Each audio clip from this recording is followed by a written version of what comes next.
Hello everybody, Erev Shabbat Parashat Shelach Lecha. A quick thought from the parasha. May these words be Liyu Nishmat Ovadia Ezra ben Avraham Chaim Alevi. Ulavdil Nachem Lechaim, L'Rufua Shlema of Kol Cholam Chayisrael. May they all have a speedy, complete recovery, especially a relative of mine, Esther Malka Bat Roslin, Betoch Sh'ar Kol Cholam Chayisrael. This week's parasha we read about the mission. The 12 spies went to spy the land of Israel. They come back and report back to Moshe Rabbeinu. Now, I want to remind us all that, I always say this, that we're talking about Dora Midbar. They're criticized. In the Chumash, they're mentioned as not good people and so on. But we've got to remember we're talking about Dora Midbar. When the Torah tells us they were bad and they got punished, it's on their level. On a very spiritual, great level, where we can't judge them. It's not for us to judge them. If this same thing would happen to us, we won't be criticized even. We're so much lower than them. These people were great people. On their level, they failed the mission. However, they come back from Eretz Israel and they give back a report that shows the land in not such a nice light, should we call it. And the whole nation starts crying and say, we won't be able to go up, we won't be able to conquer the land. And Chachamim tell us that was Tisha B'Av that day. And because of that, every year Tisha B'Av was, from that time, Tisha B'Av became let's call it a bad day. Bet HaMikdash was destroyed then. A few of the exiles bad things happened to Tisha B'Av. Now, an interesting point. So we see that the whole mission was wrong. So there's many explanations. What does this mean? Why was it wrong? Why did it fail? So generally we say is that these 12 people, they were going to lose their position. Now they were presidents in their tribes. From each tribe they were important people. And once they come into Eretz Israel, they were going to lose their position, because once they would be settling in Eretz Israel, they wouldn't need these presidents anymore. And again, we're not talking about a regular case where I'm going to lose my job, lose my car, lose my position. This is talking about the spiritual side of things, where a person, their level, they wanted to still live and give more to Am Yisrael, do more on a big way, and they'll be limited. They won't be able to do the same amount of good that they did in the Midbar. However, on their level, it's criticized and it's called the wrong thing, and because of that, the whole thing went wrong.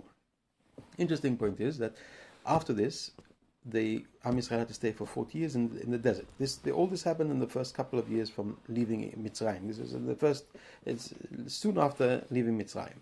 They had to stay in the desert for 40 years because of this, till all that generation all died. And then they could come into Israel, a new generation. We find interesting that it's actually this week's Haftarah, that when Yeshua comes to conquer Eretz Israel, he sends 2 spies to go spy the land. And the question is, you, Yeshua, you were one of the spies. Only Yeshua and Kalev were the 2 that were saved from this spy punishment. And they didn't come back with these false or bad reports on the land. Because we know that the Pasuk tells us that Moshe Rabbeinu prayed for Yeshua and even changed his name, prayed for him that Avdashru should save him from the bad plot that's happening over here. And Kalev, when he went into Eretz Israel, he went to Hebron and prayed in Marat HaMachpelah, Kivrei Avot, to be saved. So a side point, shows the power of prayer, how they could have been part of all these people also, but either got prayed for or prayed themselves, and they were saved. A side point, the power of prayer, is, as we always say, is very, very strong. Power of prayer can change so many things. That's a side point. However, Yeshua comes to send people into Eretz Israel, and he sends spies before they go into Eretz Israel. What's going on? Why? You should know that was the wrong thing to do. For a second, Chachamim tell us no.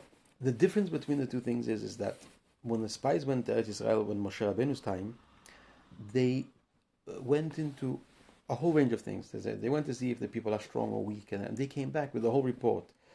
Starting from how great and strong the people are, we saw giants, we saw this, we looked like grasshoppers. All these kinds, they gave to the detail of what they saw in Eretz Israel. And so they even brought the fruit over to see, look, weird, strange fruit grow there, they're so big, there's all kinds of, too many details. When they went to conquer, when Yeshua sent the people to go conquer Jericho, he told them, listen, go and just tell us how to get in. We're not asking you to go give me a whole report of what kind of agriculture, whether people, nothing. Just tell me which the best corner to come in and conquer the place. The Malbim explains the difference between someone that comes, in the Torah we say, when Moshe Rabbeinu's time, it's called Latur et Haaretz, where you come back with a whole long report kind of thing. And whereas when you come leragel et haaretz, to spy the land, you come just, I'm come to spot a certain, I want to see where's the best place to come in from. I see this corner, this is where I'm going to cock off the place from. Chachamim teach us this, it's two different things. When you come, you face a challenge, not a challenge, you want a task, you want to do something. So there's two ways of looking at it. One thing is, this is a whole big thing to do, and how will we do it, and so many details, and so this is both for spiritual and for your day-to-day life. You take spiritual stuff, how are you going to keep mitzvot? So many mitzvot, how will you manage? It's too much, this, that, the other. And listen, take it easy. Do one at a time. We have now to put tefillin, finish tefillin, we'll talk about the next one. Take it step at a time. You can handle it. If I tell you, I have 613 mitzvot for you to do, that's a lot. Give me a break, kind of thing. But I tell you, no, listen, do it slowly. You're not ready for it, take another day. You're not on that level, and that's how you can build yourself up. Whereas when you and same thing applies with your day-to-day life. When you come something to do, how will I do this whole thing? No, listen, let's do it step at a time. We'll do first this step and that step. In anything in life, this Chachamim teach us. The difference between Moshe's spies to Yoshua's spies were that Moshe's spies, they took the whole entire picture. They went into detail, everything. That was, boom, that's a bit too much to handle. Whereas we went with Yeshua's people, it was a focused thing. We've come for a certain point, and that's what we've come to do. In a way, a similar thing we find in Tzitzit at the end of the parasha. The Chachamim the Torah tells us that Tzitzit, hakanaf patil techelet ve'alachem Tzitzit. One string on the Tzitzit. We don't really have it today. Some people do wear the blue Tzitzit today, but generally most people don't wear the blue Tzitzit today. But the halakha was, in the Torah days, even in the Chachamim's time, there was one string of the tzitzit had to be blue. And the Gemara tells us, why does it have to be blue? So it said, you look at the blue, you remember the sea, you look at the sea, you remember the sky, you look at the sky, remember Kisei HaKavod, on top of Kisei HaKavod, there was a certain blue stone that would remind you of HaKadosh Baruch Hu, and then you won't sin. So again, you take it in stages. The same idea applies here, where you have it in stages. First, you have look at the tzitzit. Chachamim could have done a shortcut. The Torah could have done a shortcut. Let's make everybody wear this ring that has a blue stone on it. And we say, listen, this Kisei HaKavod, remember HaKadosh Baruch Hu. Chachamim say, no, take it in stages. First, look at your tzitzit on your clothes. Oh, wow, let's see the sea. Let's see the sky. Take everything in stages. Yiratzon to remember this and take it slowly, take it easy, take it a step at a time. In everything, in spirituality things, and also in our day-to-day life. Shabbat Shalom.